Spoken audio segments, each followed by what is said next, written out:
अस्सलाम वालेकुम नाजरीन, आप देख रहे हैं गुलिस्तान न्यूज़ और उर्दू खबरनामे के साथ मैं हूं आपका मेज़बान इदरीस फलाही। नाजरीन, खबरों की शुरुआत करेंगे। सबसे पहले हम सुर्खियों पर एक नज़र डालते हैं।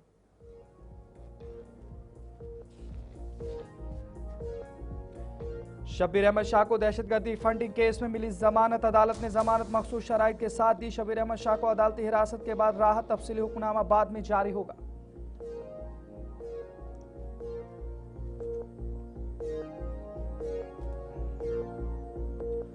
जम्मू में नेशनल कॉन्फ्रेंस के सदर डॉक्टर फारूक अब्दुल्ला पर कातलाना हमले की वजह फौरी तौर पर मालूम न हो सकी। पुलिस ने मौके पर पहुंचकर हिफाजती इंतजाम किए। हमला गैर मुतवक्का और समझ से बाहर है। डॉक्टर फारूक अब्दुल्ला का बयान।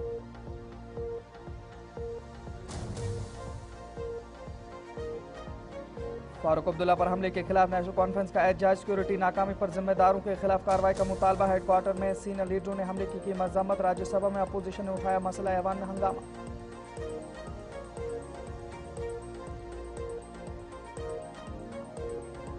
मेवाड़ यूनिवर्सिटी राजस्थान में कश्मीरी तलबा का पुरअमन एहतजाज। FIRs और डिग्री मसाइल पर शदीद तशवीश का इजहार। तलबा के वालिदैन का एहतजाज। तशवीश की जाहिर। कैरियर की हिफाजत, जिम्मेदारों के खिलाफ कार्रवाई की जानी चाहिए। तारिक गामी का बयान।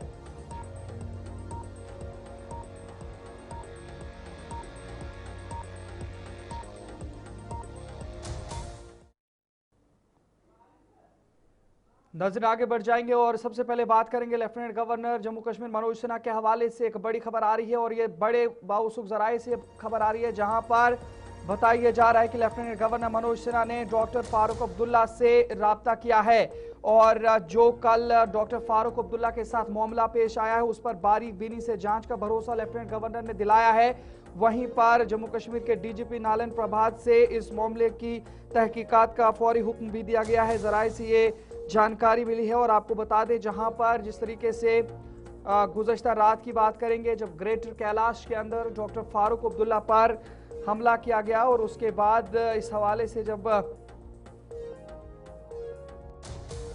और उसके बाद गोलियां चली, लेकिन फिलहाल डॉक्टर फारूक अब्दुल्ला उस हमले में बाल बाल बच गए, जिसके बाद जम्मू कश्मीर के अंदर कई सियासी रहनुमाओं ने, जम्मू कश्मीर की आवाम ने, नेशनल कॉन्फ्रेंस की क़यादत और उनके सभी लीडरान और कारकुनान ने इस हवाले से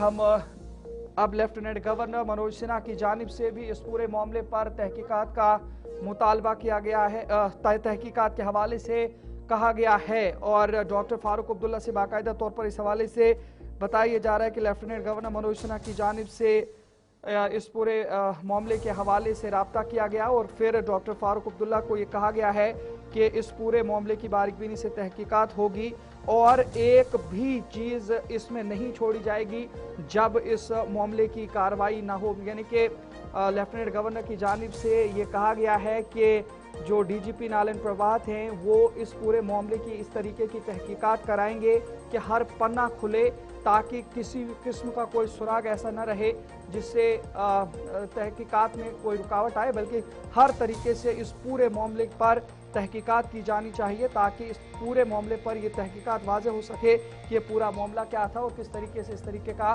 जो कातिलाना हमला डॉक्टर फारूक अब्दुल्ला पर किया गया है।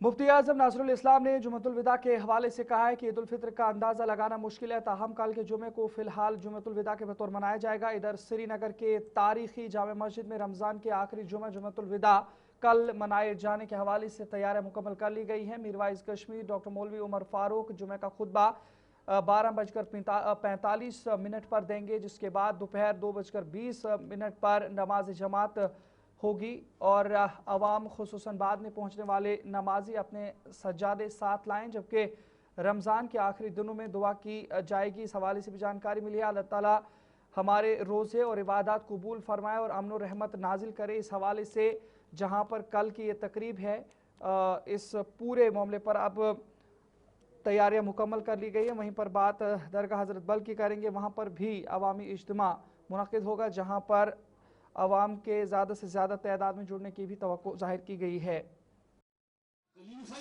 बिस्मिल्लाहिर्रहमानिर्रहीम नहमदुहु व नसल्ली अला रसूलिल करीम। मेरे अज़ीज़ हमवतनों, अस्सलामु अलैकुम व रहमतुल्लाहि व बरकातुहू। जम्मू कश्मीर के मुख्तलिफ अज़ला से अवाम अन्नास की जानिब से ये सवाल किया जा रहा है कि कल 13 मार्च 2026 जुम्मतुल विदा के तौर पे मनाया जाएगा। चूँकि इस्लामी कैलेंडर में तारीख का तयन चाँद की रुयत के ताबिया होता है, इसलिए ये तय करना मुश्किल है कि ईद उल फितर किस तारीख को होगी। लिहाजा मेरे साथ साथ दूसरे उलमा की ये राय है कि जुम्मतुल विदा की तकरीब सईद कल मनाई जाएगी, और अगर 20 मार्च बरोज़ जुम्मा ईद उल फितर का ऐलान न हुआ तो उस दिन को भी हम जुम्मतुल विदा की हैसियत से मनाएंगे। मैं इस मौके पर इदारे शरिया और मुस्लिम पर्सनल बोर्ड की जानिब से पेश की हदिया तबरीक को तहनीत पेश कर। हुकूमत जम्मू कश्मीर ने जुम्मतुल विदा के मौके पर तातील की तारीख में तब्दीली का ऐलान करते हुए कहा है कि ये छुट्टी अब 20 मार्च के बजाय 13 मार्च यानी आइंदा कल जुमे को होगी। ये फैसला लेफ्टिनेंट गवर्नर के हुक्म पर जारी किया गया है। मुतालिका हुकाम, तमाम माली commissioner, police secretaries, divisional commissioners, तमाम महकमों के सरबराहान और दीगर मुतालिका अफसरान को इस हवाले से हिदायत जारी कर दी गई है कि वो इस हुक्म के मुताबिक अमल करें, और आवाम को भी अपील की गई है कि वो इस छुट्टी का बर वक्त फ़ायदा उठाएं। यानी जो आने वाला कल का जुमा है, इसी पर अब जुम्मतुल विदा को छुट्टी रखने का फैसला किया गया है, और ये हुक्मनामा भी लेफ्टिनेंट गवर्नर इंतजाम की जानिब से जारी कर दिया गया है।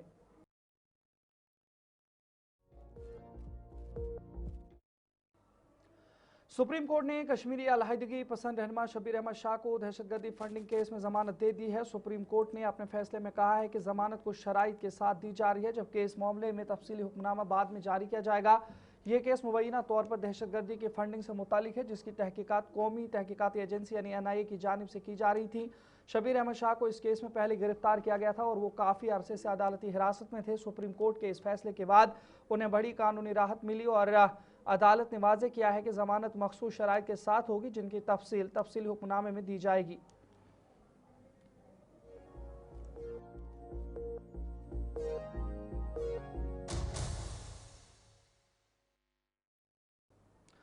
जम्मू में जम्मू कश्मीर के साबिक वज़ीर आला फारूक अब्दुल्ला पर गुज़श्ता रात हुए कातिलाना हमले के बाद नेशनल कॉन्फ्रेंस के कारकुनों ने जम्मू में ज़बरदस्त एहतजाज किया। नेशनल कॉन्फ्रेंस के कारकुनों ने कहा कि डॉक्टर फारूक अब्दुल्ला को गोली मारने की कोशिश सिक्योरिटी गलती थी और जिम्मेदारों के खिलाफ कार्रवाई की जानी चाहिए। नेशनल कॉन्फ्रेंस के कारकुनों ने सवाल उठाया कि अगर पुलिस को मालूम था कि फारूक अब्दुल्ला वहां जा रहे हैं तो इजाफी पुलिस फोर्स क्यों नहीं तैनात की गई। इस दौरान नेशनल कॉन्फ्रेंस के कारकुनों ने जम्मू में नेशनल कॉन्फ्रेंस के दफ्तर से एक मार्च भी निकाला। इधर नेशनल कॉन्फ्रेंस हेडक्वार्टर नवाई सुबह श्रीनगर में भी पार्टी की जानिब से मुनक़िदा प्रोग्राम में तमाम सीनियर लीडरों ने शिरकत की, जहां डॉक्टर फारूक अब्दुल्ला पर हालिया कातिलाना हमले की शदीद मजम्मत की गई है और इस वाक़े की फौरी और शफाफ तहकीकात के लिए मुतालबा किया गया है। प्रोग्राम के दौरान शुरका ने कहा कि आवाम को इस वाक़े के असल हक़ाइक़ से आगाह किया जाए और जिम्मेदारों के खिलाफ कानूनी कार्रवाई यकीनी बनाई जाए।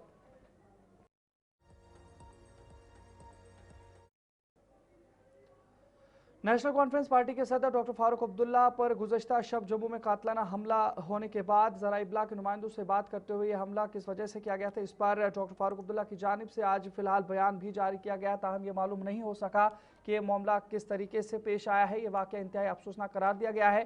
डॉक्टर फारूक अब्दुल्ला ने कहा कि वो उस शख्स को जानते तक नहीं, फिर किस बात की दुश्मनी समझ से बाहर है। उन्होंने कहा कि जम्मू कश्मीर में रियासी दर्जे की बहाली जल्द की जाए ताकि इस किस्म के मामले दोबारा सामने ना आ सकें। क्या कुछ कहा गया वो भी आपको ज़रा सुनाते हैं। और हुकूमत से कई चीज़ें कही हैं, उसको देखना और स्टेटहुड को यहाँ बहाल करना चाहिए। जितना जल्दी ये होगा उतना ही यहाँ पे हालात और सुधर सकते हैं।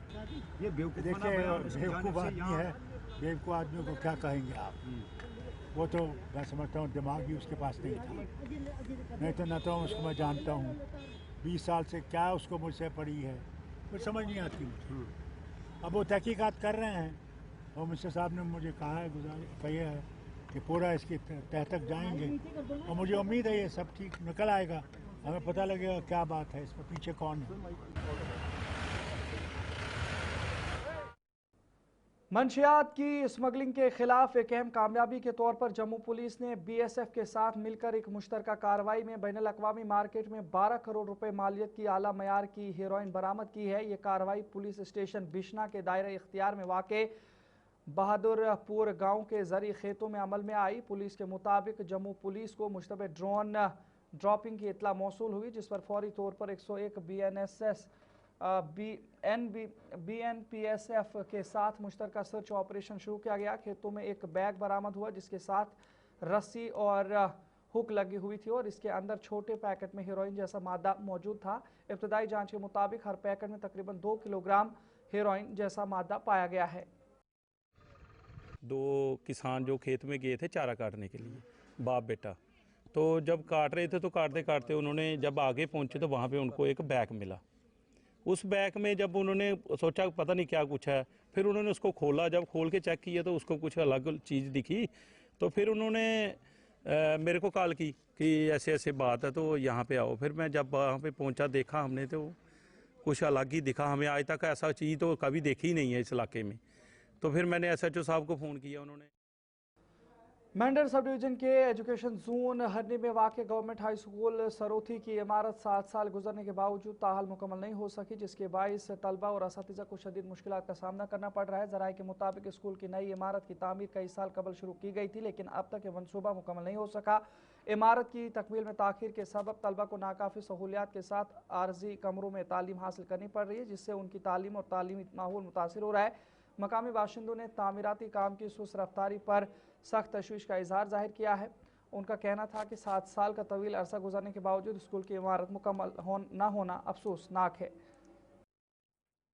हाई स्कूल सुरती की स्टूडेंट हूँ, क्लास 10 की स्टूडेंट हूँ। ये जो हमारी बिल्डिंग है इसकी बहुत बुरी हालत है। इधर जब बारिशें होती हैं तो हमारी क्लासेस नहीं होती और ज़्यादा धूप होती है तब भी हमारी क्लासेस नहीं होती। हमें बाहर बैठ के क्लासेस लगानी पड़ती हैं, तो इसकी बहुत बुरी कंडीशन है।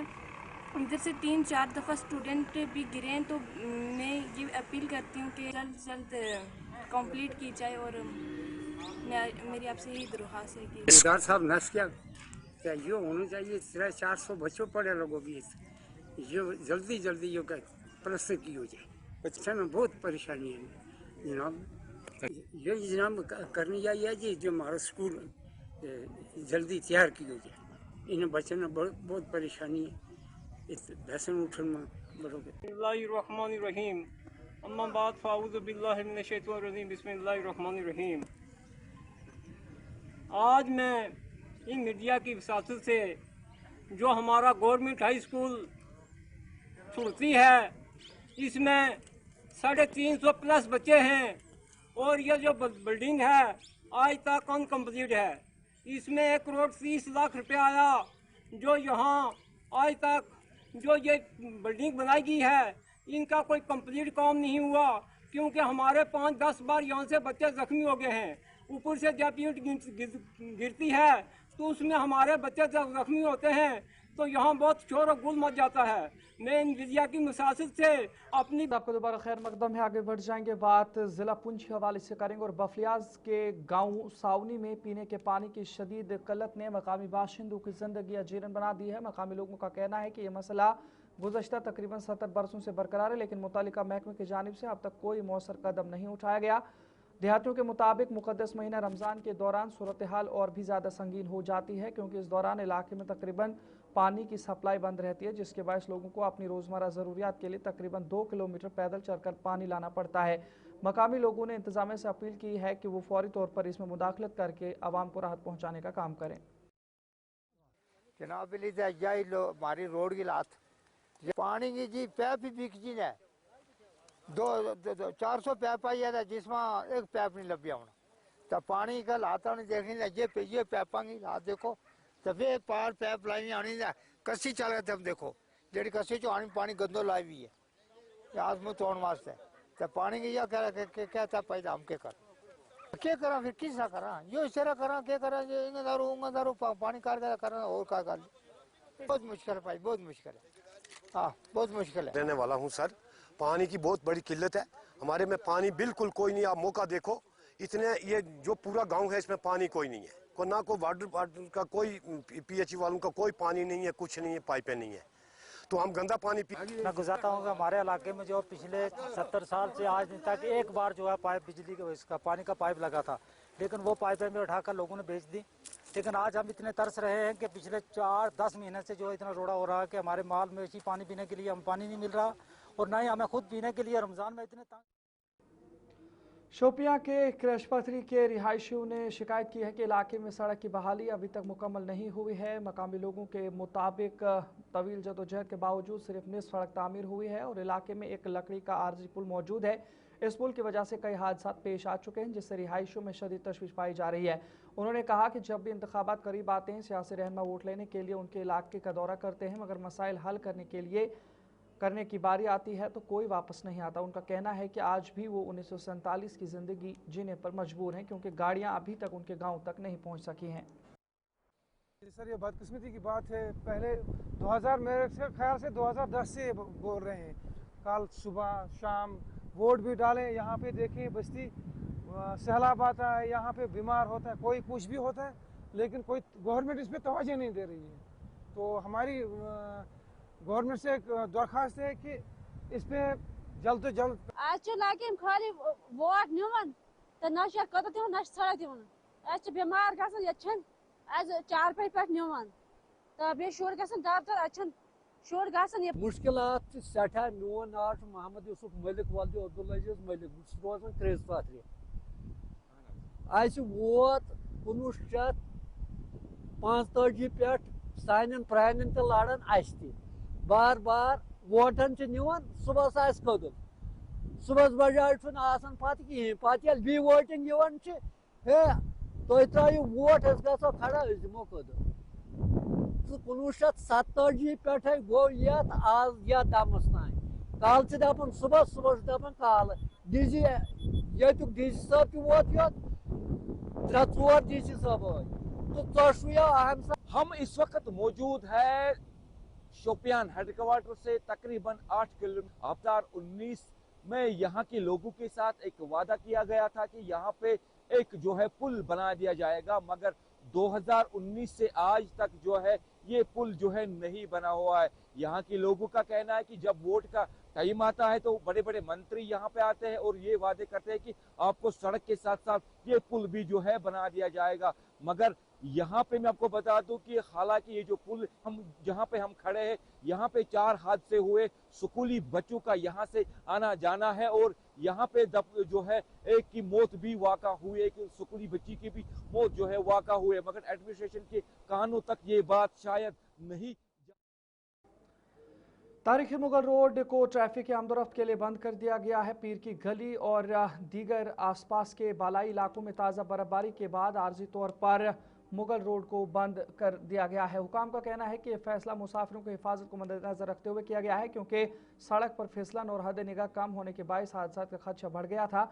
मुगल रोड जो वादी कश्मीर के ज़िला शोपियां को जम्मू खिते के ज़िले पूंछ से जोड़ती है, इसके बुलंद मकाम पीर की गली के अतराफ ताज़ा बर्फ़ जमा होने की इतलात मिलने के बाद फ़िलहाल ये रास्ता मुतासर हुआ है और आइंदा महकमा मौसमियात की जानिब से जब बेहतरी के हवाले से खबर दी जाएगी और फिर ये जो बर्फ़ हटाने का काम मुकम्मल किया जाएगा तो फिर उसके बाद दोबारा से मुगल शाहरा पर ट्रैफिक आमदोरफ्त को बहाल किया जाएगा। बात करेंगे मौसम के हवाले से। पिछले 24 घंटे में जो है पीर पंजाल के मैदानी इलाकों में बारिश और अपरी चीज़ में स्नोफॉल का सिलसिला जारी है। और सबसे बड़ी खबर तारीखी मुगल शाहरा के हवाले से मैं आपको बताता चलूँ, तारीखी मुगल शाहरा ट्रैफिक की आमदोरफ्त के लिए आज बंद कर दिया गया है। अभी अभी ट्रैफिक डिपार्टमेंट से बात हुई है, उन्होंने कहा है कि टेम्परेरी ट्रैफिक डिपार्टमेंट की तरफ से जो है इसको क्लोज़ किया गया है। जिस तरीके से आपको पता है कि 11 बजे से लेकर 3 बजे तक इसका वक्त होता है, लेकिन अभी की इतलात ये है कि तारीखी मुगल शाहरा को एक बार फिर से फ्रेश स्नोफॉल होने की वजह से ट्रैफिक डिपार्टमेंट ने बंद कर दिया गया है। और ट्रैफिक डिपार्टमेंट की तरफ से ये एडवाइजरी जारी की गई है कि खराब मौसम में जो है जब भी जो है शाहरा पर विजिट करें सबसे पहले ट्रैफिक कंट्रोल रूम से रब्ता करें। मैं आकाश मलिक, गुलिस्तान न्यूज़, सुरनकोट। तो नाज़रीन चले फिलहाल वक्त हुआ चला है, अपने मेज़बान इदरीस फलाई को इजाज़त दीजिए। देखते रहिए गुलिस्तान न्यूज़। अल्लाह निगहबान।